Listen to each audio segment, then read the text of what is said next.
Hello, so today we want to talk about how to renovate an old tired lawn. So this is the lawn before scarifying after we sprayed it with weed killer. And then we double scarified it and then mowed it. And then we overseeded and top dressed with Jack's Magic. So join me for the next part and don't forget to hit that subscribe button so you are the first to know when I've uploaded a new video and how I can help you get a great lawn. Welcome back to Paddy's Job. A week on, we have got some grass seed growing. Just moved some of this compost out of the way so you can see it. That is red hot. That is really hot. So you see it's a bit yellow actually. So maybe I didn't do such a good job spreading it out after all, but the mower will come along and pick all that up. But yeah, there's plenty of new seed coming through there. It's rained every day almost since I did it. So the results are there to see in terms of this germination of the seed. So I'm going to cut it now, put some more stripes in it, and then I've got some nice feeding lines. I'm going to put some of the ICL stress control on 10, 5, 21 because that's what I've got in the van. Water again because it's going to rain over the weekend, and I think next week we'll be really seeing this looking a lot different than what it is. Can't really tell much difference at the moment. It's greened up a little bit with the Jack's Magic element to it, but other than that it's not changed much at all. But that sometimes it's like that, and it's very hard, this ground, very hard indeed, so it's going to take that time, that nutrients a bit longer to get through, I think, in this particular lawn. And there's not much we can do about that hardness other than maybe a wetting agent. You know, aeration is not going to do anything because it wouldn't do everywhere. You know, what would you do? Take some cores out, and then what would happen in between that and the next row? Not a lot, so that's why I don't bother. So let's cut it. Got the hater running beautifully, cutting beautifully, and we'll get the feed on, and then we'll sign this one off for another week, and join me next week when we see the results of the feed. So see you soon. Right, so I've just cut it. I think we can see a difference in the quality of the stripe this week. What do you think? So I think it's looking good, and the good thing about this garden also is that at this time of day the sun's in the right position from the house, so we're not looking into a glary lawn at this time. We've got the sun behind us, so it's going to be superb. So what I'm going to do is, I said I wasn't going to show you this, but I've decided I'm going to show you. So I'm going to feed it. So I'm going to do what I do. I'm going to weigh out what I need. So I'm putting the right amount on and put it on a low rate, and then just go over it many times so we get a really accurate application. And then I'm going to spray some Stellar Bio Boost and some biology, I think, because what that'll do, if it's the reason it's hard is because it's clayey.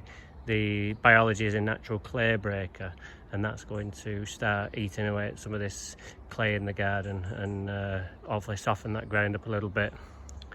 So I'm really pleased actually. You know, a good mow can make all the difference, because when I turned up I didn't think there was much difference, but now we've cut it and double striped it, same as last week, we can see that it is actually coming on. But it's drying out real quick as well, even though we've had loads of rain.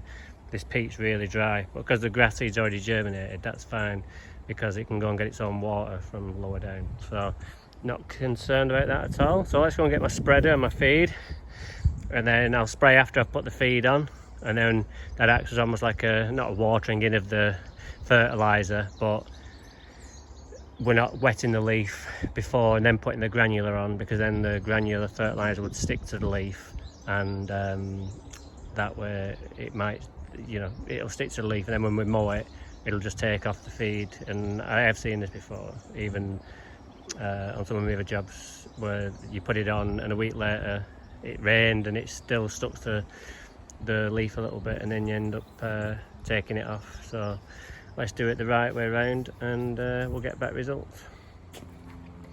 So weigh out what I need. 10, 5, 21 CRF Mini. I'm going to do it like I did the other day, on a very low setting on the spreader. It's on what's it on? 24. Should we go on at 24 and see what comes out? If we just need to adjust it a little bit so a bit more comes out, then I can easily do that. That's not an issue. So let's put you on time lapse and show you how I do it.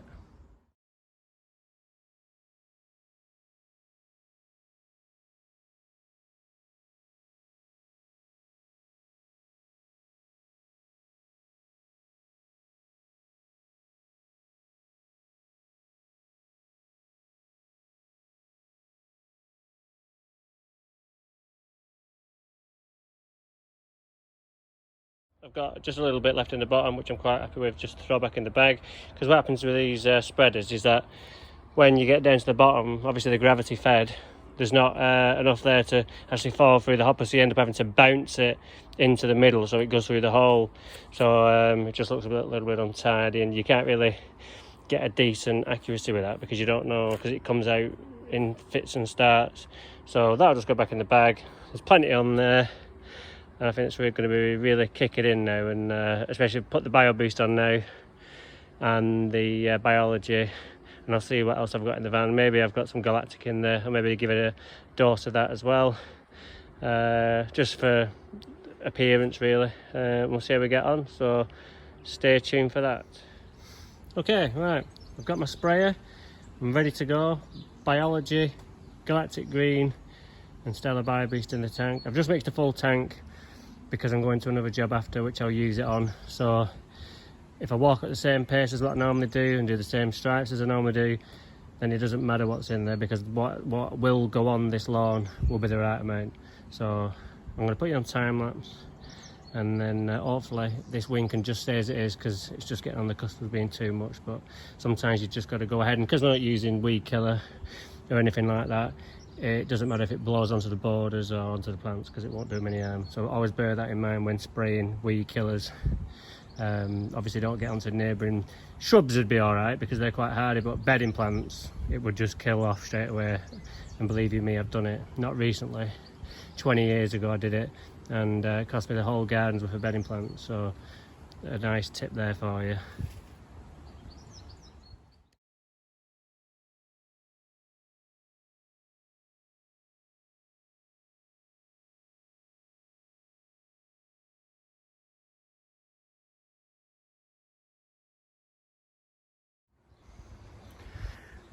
Right, so that's sprayed now, time to go.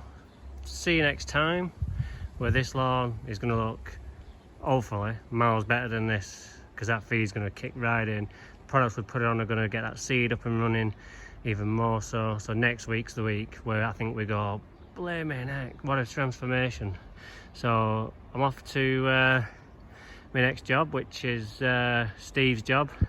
Got to finish that left hand side, so I'll keep you updated there as well. But until next time, next week, I'll see you soon.